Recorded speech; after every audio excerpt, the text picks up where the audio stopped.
What's the deal with the Book of Albion? That you brought this out? Is this? I've got it. I've started reading it now. Is it a diary? Is it fiction in there as well? Yeah, it's... Oh, you've got one. Yeah, there's bits of fiction in there. It's just from the age of 17, 18, I just kept notebooks, really, from my thoughts and other people's thoughts. But a lot of this is very personal, isn't it, Peter? Yeah, I mean, a lot of it, they couldn't print. They couldn't put in there. And they had to have permission from people if they wanted to use other people's writing, because there's other people's writing in there. So the kind of stuff they couldn't print, why was that? Because it was, you were being scathing about people, or you were talking about things they'd done that they shouldn't have done? Or things that I've done that maybe I shouldn't have done, that... So illegal things? People didn't want me to have in, like, intimate things about other girls, which just not... You know, can't be having... So you're kind of protecting other people, though, in a way, there, by doing it? Yeah, but there's so much, you can see there's so many books. I was just, take what you want, and then, So were you not, did you think you might be embarrassed by what was in there? Were you at all worried about? Absolutely, completely. Most of it are. I don't know, what can you do? It's like... Well, you can say no, or not let them have your books in the first place. Yeah, but a lot of the stuff that I'm really embarrassed about, I mean, the publishers seem to think it's some of the best stuff, but I'm kind of embarrassed by the innocence a lot of the time. Just, it's so... I don't know. What, naivety? Naivety and, like, kind of a pompous naivety and...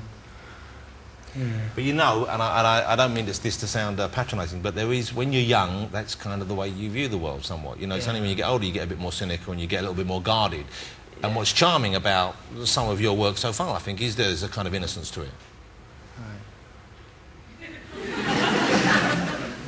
No, well, I am innocent.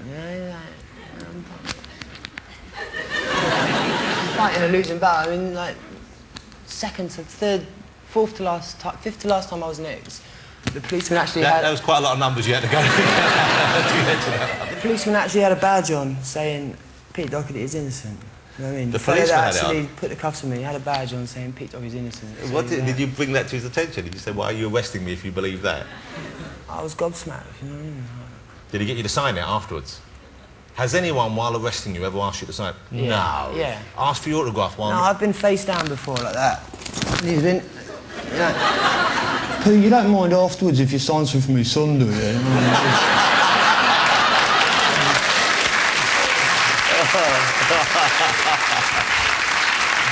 And how do you sign it? You have to kind of do it like that. I mean, I'm sure you obliged because you're a decent sort of fella. No, I was just like, yeah, just take the cuffs off and I'll do it now if you like. Very funny. Does it scare you? Does the possibility of going inside jail, to what extent does that concern you? Yeah, it concerns me a lot. It's awful, very depressing.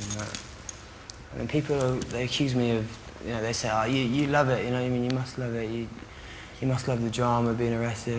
No, there's nothing, not one aspect of it that I enjoy at all. It kind of goes without saying, I mean. It's just the most boring... It eats away at you, the existence.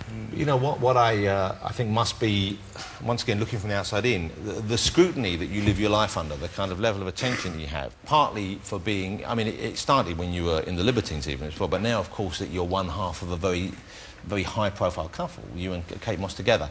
The level of attention you have, that must be just, I would have thought, terribly difficult to live under. And at the same time, obviously, people are watching you and waiting for a slip, so you can't even hide away. Yeah, no, they are. It is a bit like that. People just waiting, for that. I mean, I just wonder why. Like getting from the if I'm with Kate anyway, getting from the front door to the car, you know what I mean, it's hard enough in itself. I just wonder what. You've got 20 people taking a picture of someone coming out of the gate, getting into a car. Can you get away together much without people following you, without people knowing where you are, without people photographing you? Now and again, but when it does happen, I don't know. It's all the more.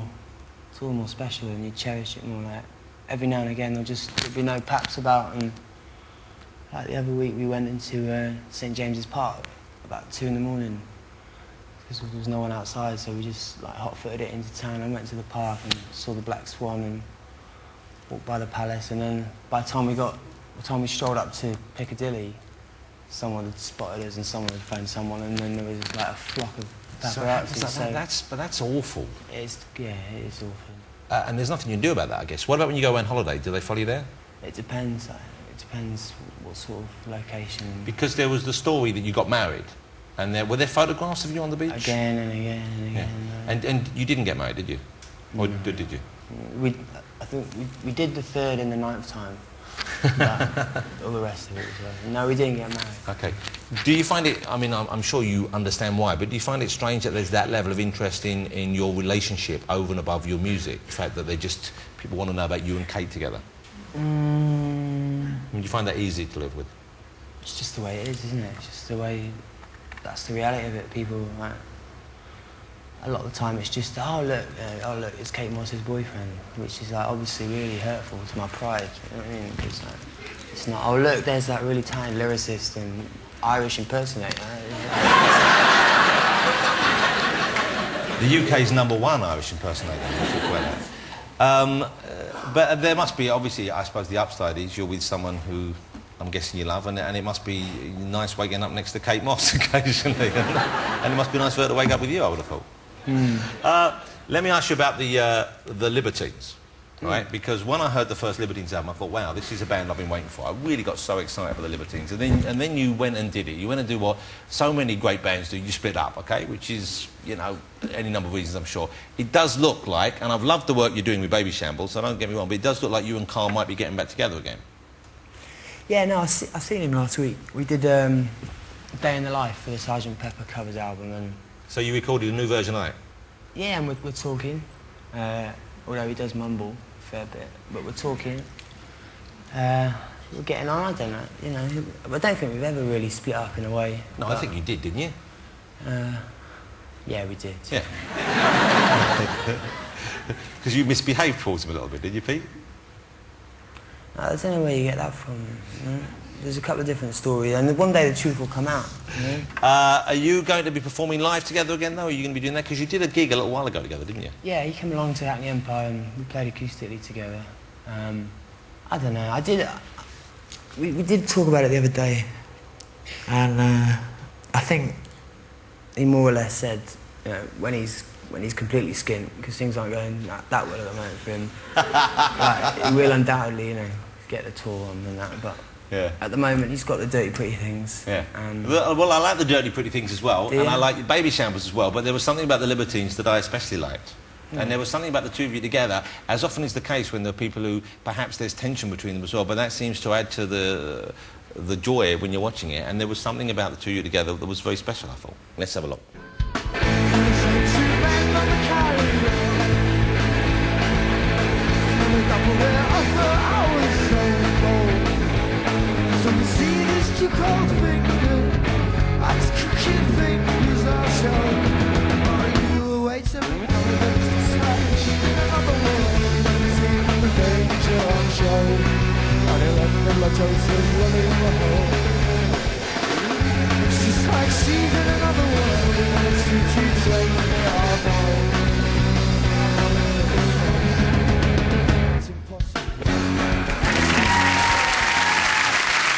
Hey, let me ask you, who made the first move towards getting back together? The Sun, I think it was. The current bun, bringing people together. Yeah. Let me ask you one question before you go, Pete, because I often wonder this about bands and talented individuals who seem, from the outside again, to be living life pretty much in the moment, which is not a bad way to live. But do you have a kind of plan? Do you think about where you'd like to be in a year, 5 years, 10 years' time? Do you approach your life in that way at all? No. No. I don't know, I was thinking maybe a little chat show, you know. In a few years' time, you know, is there ever a gap in the market? I wish you could stay longer. Pete, how lovely to have you again. Thank you very much for coming. I'm very fond of you. Thank you for coming on the programme. Pete Doherty, ladies and gentlemen. He's a great talent. Thank you, Peter. Pete Doherty, ladies and gentlemen. I shouldn't really say this now, but I found out today the papers have gone through and I have officially adopted Pete. So I would look after him, it'd be nice. Oh, there's Pete going in there. Thank you, Pete. Thank you to all my guests, Bruce, Pete, and of course Fern Cotton. Next week I'll be joined by J.K. Rowling, giving a world-exclusive interview. Bob Hoskins will be here, Paul Weller, Graham Coxon, and the Arctic Monkeys.